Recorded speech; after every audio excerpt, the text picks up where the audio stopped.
बक्सर वाले मामा जी के जीवन का एक प्रसंग है। उनके गुरुदेव परम सिद्ध संत भगवत प्राप्त महापुरुष महर्षि श्री खाकी बाबा सरकार,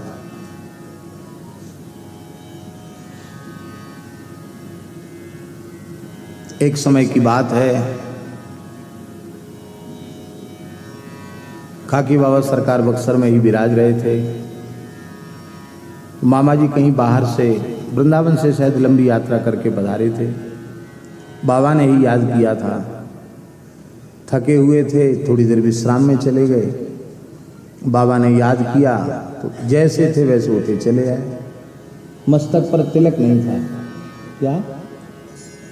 मस्तक पर मामा जी के तिलक नहीं था।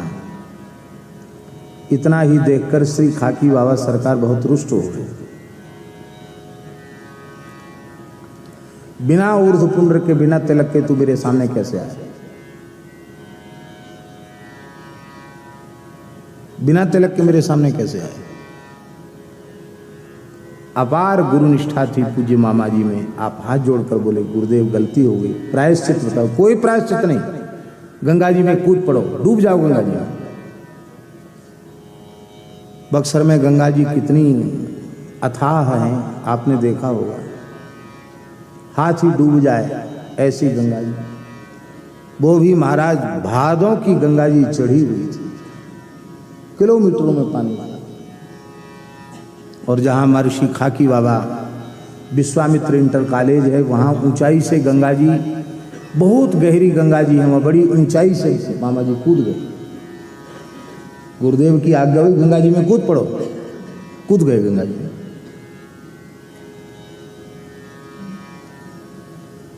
लेकिन आश्चर्य, वो गुरु जी का कोप नहीं था, गुरुदेव की कृपा थी।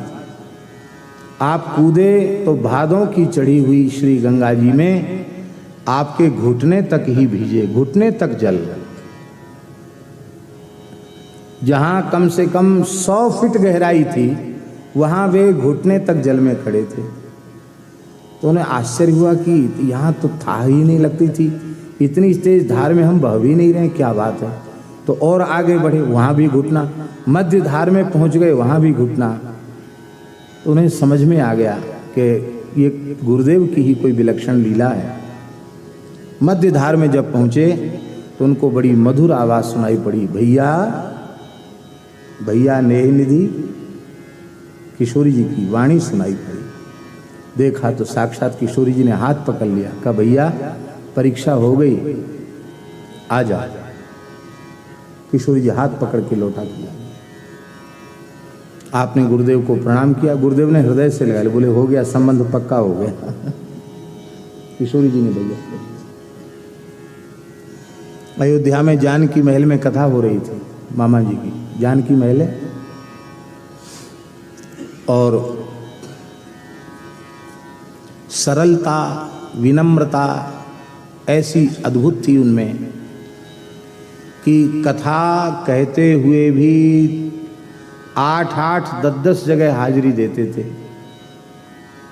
और ये रामनवमी का अवसर चल रहा था, हर स्थान में जाके बधाई गाना, कभी लक्ष्मण किला, सुग्रीव किला और कौशलेंद्र मठ, कभी बड़ी छावनी, कभी मणिराम छावनी, कभी कनक भवन। अब सब जगह उनका न्योता होता, यहाँ बधाई, यहाँ बधाई, वहाँ बधाई, सब जगह बधाई गाते हैं। श्रम अधिक होने से स्वास्थ्य बिगड़ गया और सिर में इतनी भयंकर वेदना हुई कि उनको लगा कि अब मस्तक फट जाएगा। तो इतनी वेदना हुई कि लगता था कि अब इस बार की रामनवमी अयोध्या में हो नहीं पाएगी। कथा चल रही थी, तो कथा तो जैसे तैसी पूरी की, जानकी महल में कथा चल रही थी, और कक्ष में चले गए और भीतर से कक्ष को बंद कर लिया।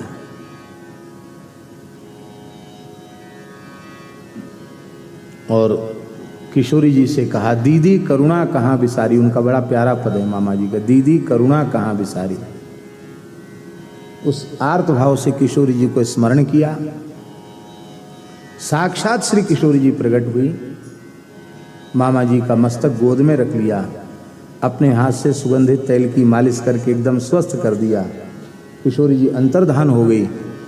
इसके बाद मामा जी उस दिन खोला ही नहीं, रात भर नहीं खोला, सवेरे देर से खोला। मामा जी स्वस्थ थे, लोगों को बड़ी चिंता हो गई, भीतर से खोला नहीं, क्या बात है, कोई अब आवाज़ भी नहीं, शब्द भी नहीं। बाद में कई संतों ने देखा कि एक अद्भुत अनुपम सुगंध उनके कमरे में गमक रही थी। तो कभी वो इत्र आदि का प्रयोग नहीं करते थे मामा जी, बड़ी सामान्य वेशभूषा उनकी रहती थी।